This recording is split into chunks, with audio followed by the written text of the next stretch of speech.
आइए दोस्तों, Iran Israel जंग से जुड़ी आज की 10 बड़ी खबरें देख लेते हैं। देखिए, पहली खबर, पाकिस्तान की राजधानी इस्लामाबाद पहुंचा अमेरिकी प्रतिनिधिमंडल भी। अमेरिका के उपराष्ट्रपति जेडी वेंस इसका नेतृत्व कर रहे हैं। यूएस ईरान जंग को लेकर आज शांति वार्तालाप होनी है और इसी मुद्दे पर पाकिस्तान के इस्लामाबाद में ये आज उच्च स्तरीय बैठक हो रही है। 14 ईरानी नेताओं के साथ 4 अमेरिकी दिग्गजों का मंथन होगा। हालांकि सुलह की संभावना तो असंभव सी लगती है। मेज पर आज अमेरिका ईरान आमने सामने होने जा रहे हैं। 11 साल बाद सीधी बातचीत के आसार क्या होंगे, ये पाकिस्तान के लिए भी एक बड़ी कूटनीतिक परीक्षा होगी। बातचीत से पहले की ये कुछ तस्वीरें देखिए आप। ईरान से बातचीत करने पाकिस्तान पहुंचे जब अमेरिकी उपराष्ट्रपति जेडी वेंस, तो पाकिस्तान के आर्मी चीफ ने खुद उनको एयरपोर्ट पर रिसीव किया। वहीं इधर प्लेन में बच्चों की फोटो रखकर पहुंचा ईरानी डेलीगेशन भी है। जी हाँ, ये बड़ी ही भावुक कर देने वाली तस्वीरें देखिए आप। ईरानी संसद के स्पीकर गालिबाफ 28 फरवरी को हुए हमले में मारे गए बच्चों की तस्वीरें दिखाते हुए हैं। ये देख सकते हैं आप। जिस प्लेन में ईरानी नेता आए उसी प्लेन की सीट पर इन बच्चों की फोटो के साथ उन मासूम बच्चों के बैग्स और जूते भी रखे गए हैं। हर सीट पर बच्चों की ये तस्वीरें आप देख सकते हैं। अमेरिका के जुल्म का सितम दिखाने पाकिस्तान आए ईरान के स्पीकर गालिबाफ भी। शांति वार्तालाप के बीच आखिरकार मिनाब स्कूल हमले के पीड़ितों की तस्वीरें लेकर इस्लामाबाद क्यों गए गालिबाफ, इस बात को लेकर भी सवाल उठाए जा रहे हैं। कहीं न कहीं यूएस को ये बड़ा संदेश दिया जा रहा कि किस तरह से युद्ध में मासूम बच्चों की जानें गई। ईरान के मिनाब में एक प्राथमिक स्कूल पर जो अमेरिका ने हमला किया था, जिसमें 165 लोगों की और अधिकांश बच्चों की मौतें हो गई थी। ज्यादातर इसमें बच्चे और स्कूल के कर्मचारी थे।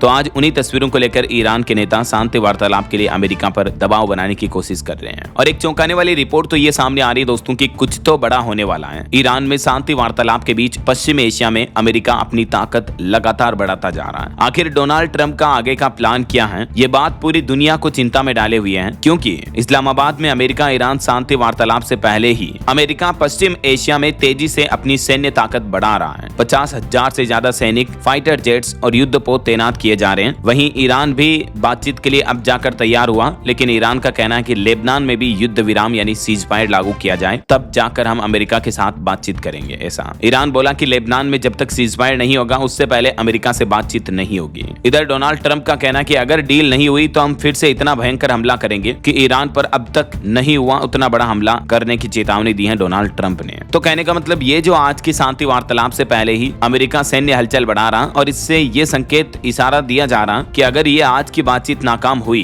तो अमेरिका के पास कार्रवाई का विकल्प खुल जाएगा और फिर युद्ध और भी गंभीर हालातों तक पहुंच सकता है। ऐसा यानी अभी तक भले ही ईरान अमेरिका के बीच 2 सप्ताह का सीज फायर हो चुका है, लेकिन बावजूद उसके शांति के बोल बनाम धमकी का खेल, यानी एक तरफ शांति की वार्तालाप हो रही है वर्सेस धमकियां भी दी जा रही हैं दोनों देशों की ओर से। समझौतों पर रजामंदी से पहले जुबानी जंग, जुबानी लड़ाई भी देखने को मिली है। आखिर आज कूटनीतिक मेज पर किसकी जीत होगी ये तो वक्त ही बताएगा, लेकिन उससे पहले अमेरिकी राष्ट्रपति डोनाल्ड ट्रंप ने भी धमकी में कहा कि अगर आज इस्लामाबाद में शांति वार्तालाप विफल होती है तो फिर अमेरिका ईरान पर अपने सबसे बेहतरीन हथियारों का इस्तेमाल करके एक बड़ा सैन्य हमला करने के लिए भी तैयार है। उधर ईरानी संसद के अध्यक्ष का भी ये कहना है कि ईरान की पहले की शर्तें पूरी होने पर ही बातचीत आगे बढ़ सकती है और तेहरान की मांगों में लेबनान में युद्ध विराम भी शामिल है। हम तैयार हैं, लेकिन अमेरिका पर हमें भरोसा नहीं है। तो ये जुबानी जंग देखने को मिल रही है आज शांति वार्तालाप से पहले भी। वहीं इधर डोनाल्ड ट्रंप ने यह भी कहा कि होर्मुज रूट अमेरिका खोलेगा, चाहे ईरान साथ दे या ना दे। यूएस ईरान शांति वार्तालाप से पहले डोनाल्ड ट्रंप की एक और बड़ी धमकी देखने को मिली। ट्रंप ने सीधा सीधा कह दिया कि मैं पता लगाऊंगा क्या हो रहा है। वे सैन्य रूप से पराजित हो गए हैं और अब होर्मुज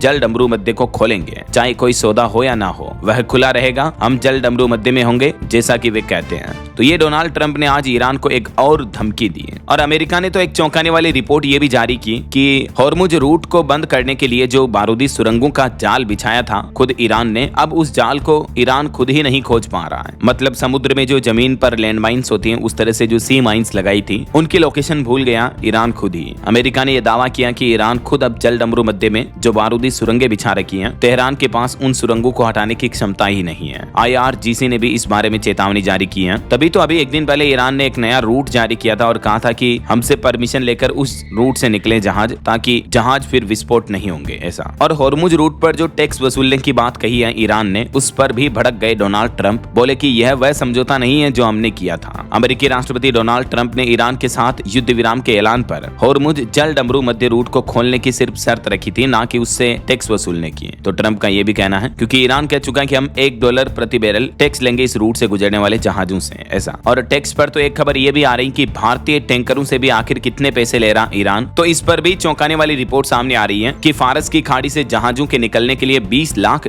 की वसूली की जा रही है। फारस की खाड़ी में फंसे जहाजों से टोल वसूली की बात खुद ईरान मान चुका है, लेकिन क्या उसने भारतीय जहाजों से भी किसी तरह के पैसे लिए? ये एक सबसे बड़ा सवाल है और कई मीडिया रिपोर्ट्स में दावा किया जा रहा है कि इन जहाजों से $20 लाख की वसूली की जा रही है, क्योंकि ईरान ट्रांजिट फीस के तौर पर यह टैक्स लगा चुका है। तो जाहिर सी बात है वो सभी देशों से वसूलना शुरू कर चुका है। और एक रिपोर्ट सामने आ रही दोस्तों की इन जंग के हालातों में अमेरिकी सैनिकों ने तकरीबन 9.5 लाख गैलन कॉफी पी और 20 लाख से ज्यादा एनर्जी ड्रिंक डकार गए हैं। पेंटागन की रिपोर्ट में खुलासा सामने आ रहा है। और सीज फायर के बीच ईरान को हथियार देने की भी तैयारी कर रहा चाइना। अमेरिका की एक खुफिया रिपोर्ट में यह भी बड़ा दावा किया जा रहा कि ईरान का इनडायरेक्टली साथ दे रहा है चाइना। और अभी सीज फायर भले ही लगा हुआ है, लेकिन इस बीच ईरान को हथियार भेजने की तैयारी में है चाइना। हालांकि अभी एक दिन पहले आपको पता होगा ट्रंप ने यह भी चेतावनी दी कि जो देश ईरान की सैन्य मदद करेगा, हथियार मुहैया कराएगा, उन पर हम 50% एक्स्ट्रा टैरिफ लगाएंगे। लेकिन चाइना इतनी आसानी से अमेरिका से डरने वालों में से है नहीं। इधर हमारी भारत सरकार का क्या कहना है देखिए आप, कि नागरिकों की सुरक्षा ही हमारी सर्वोच्च प्राथमिकता है। लेबनान में जो इजराइल हमले कर रहा उस पर भारत के विदेश मंत्रालय के प्रवक्ता ने कहा कि लेबनान में बड़ी संख्या में नागरिकों की मौत की खबरें परेशान करने वाली हैं। करीब वहां 1000 भारतीय भी रह रहे हैं और हमारा दूतावास लगातार उनके संपर्क में है। किसी भी संघर्ष की स्थिति में लोगों की सुरक्षा ही हमारी प्राथमिकता होनी चाहिए। वहीं युद्ध के हालातों के बीच ईरान को आज एक और बड़ा झटका लगा। ईरान के पूर्व विदेश मंत्री कमाल खराजी की भी मौत हो गई। अमेरिकी हमले में वो गंभीर रूप से जख्मी हुए थे। घायल होने के बाद उनका इलाज चल रहा था, लेकिन आज उनकी मौत की खबर सामने आई है। चलिए अगली बड़ी खबर देखिए दोस्तों। ईरान युद्ध की वजह से खतरे में पड़ी दुनिया की सबसे बड़ी फसल।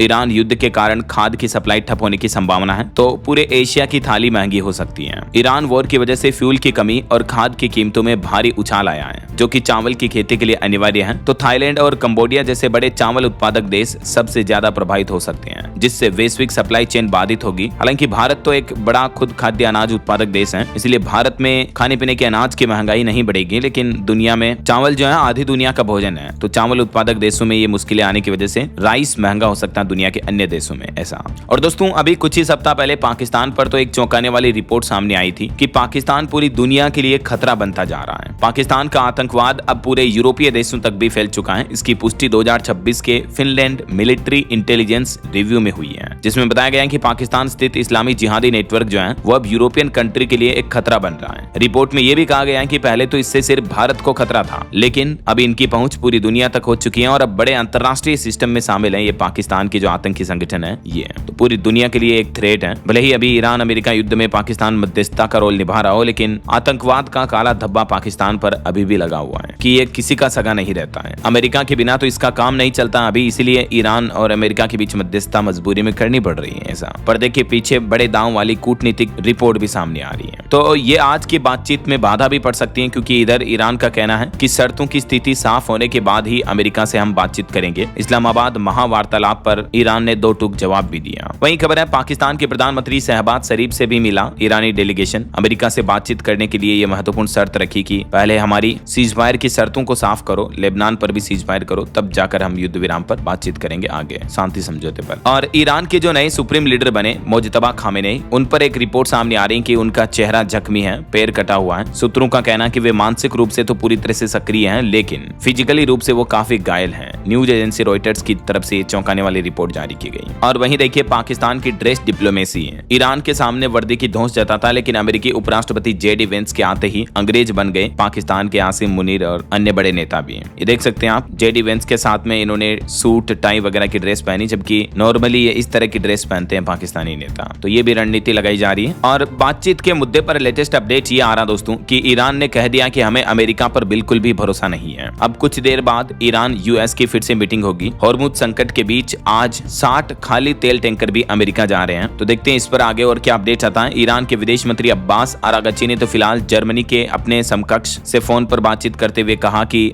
ईरान को अमेरिका पर बिल्कुल भी भरोसा नहीं है। ऐसा तो ये आज की जंग के लेटेस्ट हालात चल रहे हैं। बिल्कुल जुड़े रहेगा आप मेरे साथ। DLS न्यूज चैनल को सब्सक्राइब करके बेल आइकन जरूर दबा देना। इस वीडियो पर एक लाइक और शेयर भी कर देना, ताकि आपको रोजाना की ताजा खबरें, मुख्य समाचार, बड़ी खबरें, हेडलाइंस, न्यूज सुर्खियां तुरंत आपके मोबाइल पर मिलती रहेगी। जय हिंद, जय भारत, वंदे मातरम।